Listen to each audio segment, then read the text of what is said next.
A santa que nós vamos conhecer hoje é Santa Isabel da Hungria. Santa Isabel da Hungria nasceu no ano de 1207, portanto, início do século XIII, de Idade Média, e era filha de uma das irmãs de Santa Edviges. Ela era de família nobre, né, e tinha essa santa parente próxima. Sua mãe, que era uma pessoa bem diferente da sua tia, né, não era uma pessoa de muita santidade, ao que parece, faleceu aos 6 anos, quando ela tinha 6 anos de idade, né? E nesse período, por incrível que pareça, né, por mais estranho que isso soe aos nossos ouvidos, já havia 2 anos que ela estava prometida em casamento, né? Então, com 4 anos, ela já foi dada como certa para casar com Luís da Turíngia, que era um nobre também. Como a mãe morreu, ela foi enviada para viver na corte da família daquele que seria seu futuro marido. Então, portanto, ela praticamente foi criada pela sogra, que chamava Sofia. Ela cresceu lá, nessa corte, na corte da Turíngia, e quando ela completou 14 anos, eles se casaram.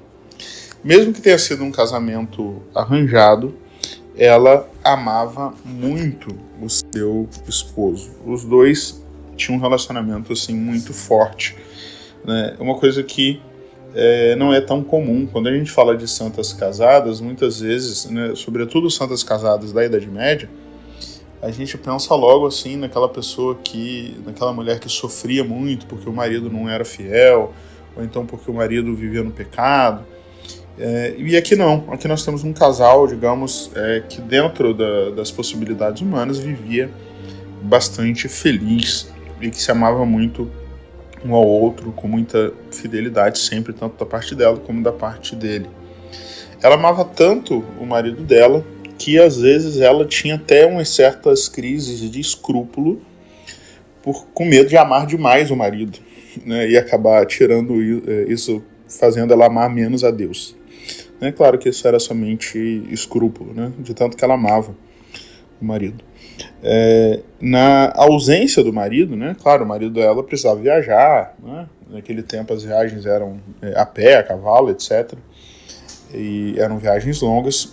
Ela passava praticamente o tempo inteiro em oração, né, pelo marido, para que fosse tudo bem, para que o marido voltasse para casa, né. Ela fazia vigílias, ou seja, rezava durante a madrugada pelo marido. E se conta que ela se comportava de forma assim, com extrema modéstia, né, se comportava de forma muito recolhida quando o marido não estava em casa. E quando o marido dela chegava, né, de viagem, que ela ficava completamente diferente, né? Ela se vestia, né, durante a viagem do marido, ela se vestia de forma mais simples possível. Quando o marido estava para chegar, ela se arrumava toda, né? Ela fazia questão de, digamos assim, embelezar para receber o marido dela que estava voltando, e recebia ele com muito carinho, com muitas demonstrações de afeto. Desse casamento nasceram 3 filhos. Armando, que foi o sucessor do pai, né, no cargo ali político, né, depois que ficou de maior, né.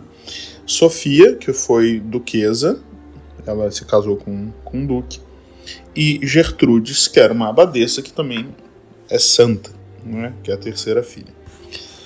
Quando eles tinham 6 anos de casado, né, portanto, ela estava aí com seus 20 anos, o Papa convocou as cruzadas para libertar a Terra Santa, e o seu marido se alistou para as cruzadas. Ela ficou muito triste pelo medo, não triste do ato do marido, né, heróico de lutar lá pela cruz de Cristo, mas triste no sentido do medo, né, da separação do marido, né, acabar sofrendo ou morrendo.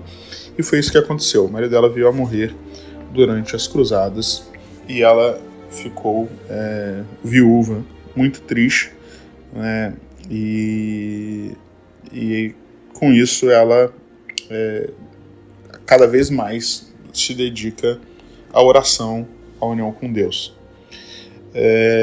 muito interessante que alguns parentes ali, depois da morte do marido dela, acabaram assumindo o controle das coisas, o controle do território dele, e privaram ela da pensão que ela tinha direito como viúva.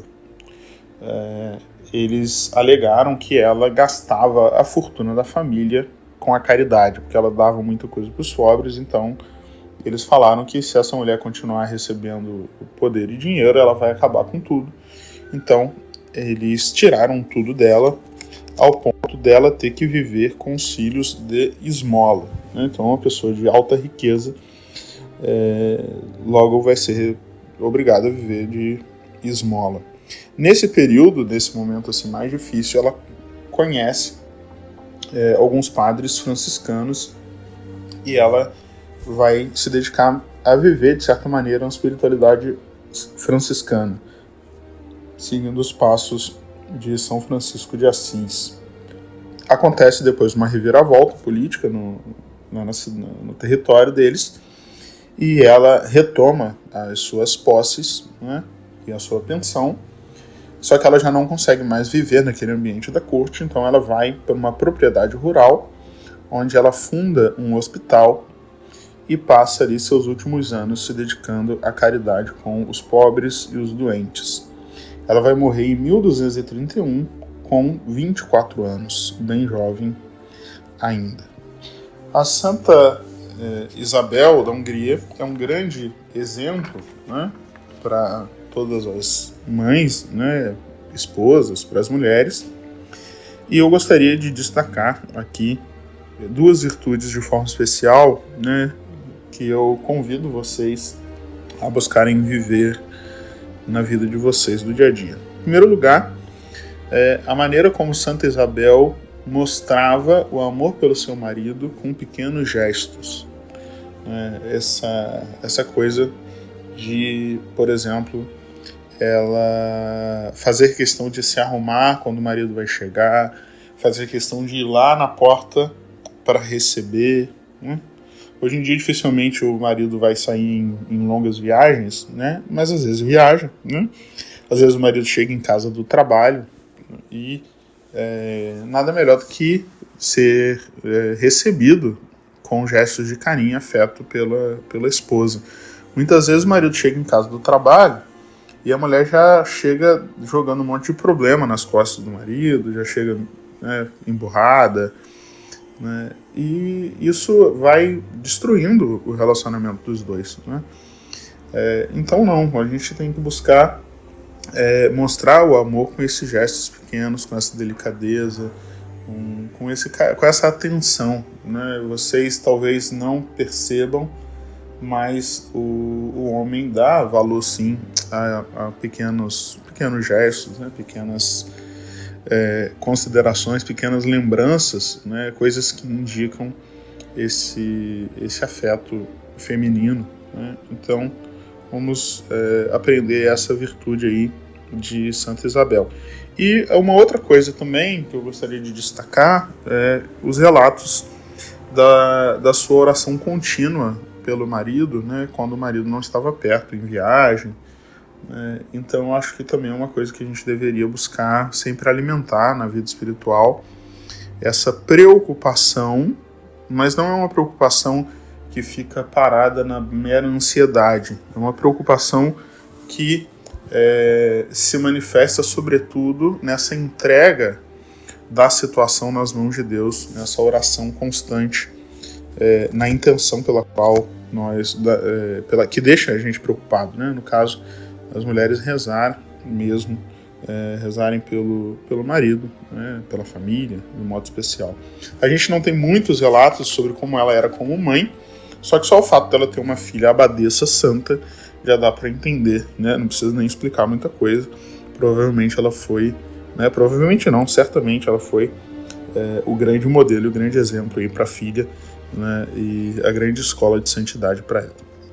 Que Santa Isabel da Hungria interceda por todas vocês. Deus abençoe.